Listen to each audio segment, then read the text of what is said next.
মুস্তাক এরশাদ আলী ভাই, অরুণ ভাই উঠে আসেন, অরুণ ভাই ভিতরে আসেন, মুস্তাক আসেন,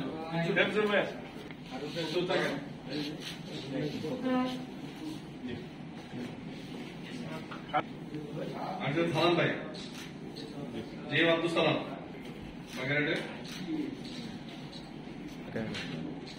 সাতক্ষীরার ভাইয়েরা, মুস্তাফিজুর আসেন, ইব্রাহিম খলিল ভাই, মাজুল হক ভাই,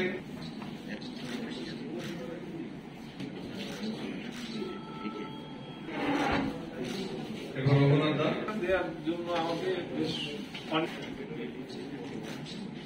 যদি আপনার সাথে আমার আজকেই দেখা বিভিন্ন এলাকা থেকে আগত মজলুম এবং বঞ্চিত বন্ধুরা আসসালামু আলাইকুম। তার একটি হচ্ছে বাংলাদেশ সাংবাদিক কল্যাণ ট্রাস্ট। এই কল্যাণ ট্রাস্ট কি কারণে গঠিত হয়েছে, অনেকের মধ্যে ধারণাগত জায়গা থেকে কারো কারো গ্যাপ আছে, এই জন্য আমি কয়েকটি পয়েন্ট। সাংবাদিকদের কল্যাণ সাধক ট্রাস্টের লক্ষ্য উদ্দেশ্য বাস্তবায়নে নিমিত্তে উন্নয়ন প্রকল্প গ্রহণ, অক্ষম অসমর্থ সাংবাদিককে আর্থিক সাহায্য প্রদান, অসুস্থ সাংবাদিকদের চিকিৎসার ব্যবস্থা করা বা আর্থিক সাহায্য প্রদান হলে তাহাকে তার মৃত্যু ঘটলে তার পরিবারকে সাহায্য করা এবং ট্রাস্টের তহবিলের জন্য দুস্থ সাংবাদিক অথবা প্রয়াত সাংবাদিকদের অসচ্ছল পরিবারের পাশে ব্যবস্থা গ্রহণ। এটা হলো লাস্ট কার্যাবলীর মধ্যে। এগুলো আপনাদেরকে পড়ে শোনালাম এই জন্য আমরা এত পরিধি কিন্তু ছোট নয় এই কল্যাণ ট্রাস্টের, কিন্তু আমরা দেখেছি শুধুই তিনি মিন করতে চেয়েছিলেন, বলছিলেন যে সেই সুযোগ কোনোদিনও পাবেন। প্রথম বললাম এটা, এর আগে বক্তব্য বলি নাই, কথাটা প্রসঙ্গত বললাম এই কারণে যে দলের কিছু চাটুকার থাকবে সাংবাদিকতার ক্ষেত্রে, একই দলের বন্দনা করবে, তোষামদি করবে, তেলবাজি করবে, এটা তারা মোটামুটি একটা নিশ্চিত জায়গায় চলে গিয়েছিলেন। এই কারণে তাদের মধ্যে এই ধরনের একটি মানসিকতা তৈরি হয়েছে। যখন ভিন্ন মতের কেউ আবেদন করতেন, তার ব্লাড টেস্ট করা হতো, তার কি নীতি আদর্শ, কোন মতাদর্শের, কোন পত্রিকায় কাজ করেন, শুনলে অবাক হবেন। 14,000 সাংবাদিককে আমি দায়িত্ব নেওয়ার আগ পর্যন্ত 14,000 সাংবাদিককে 14,000 চেক দেওয়া হয়েছে। 14,000-এর মধ্যে সেই পত্রিকার একজনের নাম আছে। দৃষ্টিভঙ্গির জায়গাটা এখানে স্পষ্ট। 14,000 সাংবাদিককে কত টাকা দেওয়া হয়েছে? 50 এখানে বসে আছেন, তারা আলকাশ করছেন, পার্টি। এটা আমি কেন বিশ্বাস, সাংবাদিকের পর্যায়ে পড়েন না, অবস্থাটা অনেকটা এমন না। যাইছি সেপ্টেম্বরের 19 তারিখে, আজকে হচ্ছে ডিসেম্বরের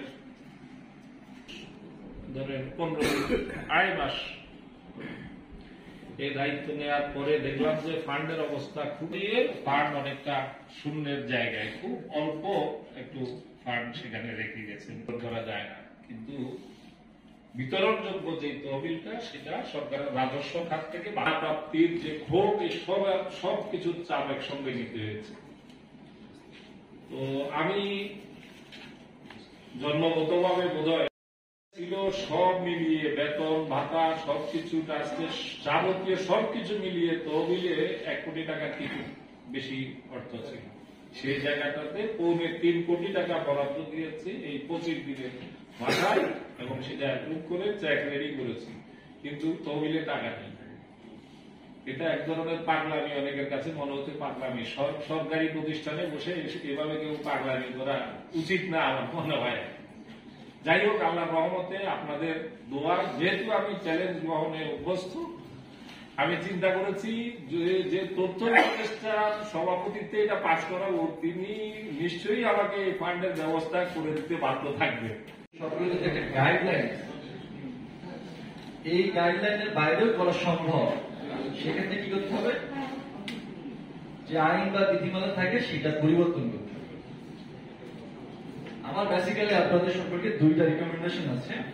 একটা হলো জেলা পর্যায়ে যে এক্স হসপিটাল আমাদের এখানে খুলনাতে, এটা থেকে ট্রাস্টের পক্ষ থেকে এমইউ করা যেতে পারে। যিনি বললেন পূর্বে যে একটা discount, say for example 1 lakh টাকা বিল হয়েছে, 50% ডিসকাউন্ট থাকবে এই ট্রাস্টের যারা সদস্য, এটা একটা করা যেতে পারে। আরেকটা বিষয় হলো আমাদের টোটাল উপজেলা আছে 495। লেট অন যে আপনার এক একটা উপজেলায় কতজন সাংবাদিক হলে মোটামুটি পারফেক্ট হয়, এরকম আমাকে একটু বলতে পারবেন? এটা আমার আদর্শ আইডিয়াল সিনারিও, কতজন হলে পারফেক্ট হয়? হ্যাঁ, আচ্ছা রেট অন 10 জন হলে হয় আপনার 4500, তাহলে 510 কে 10,000।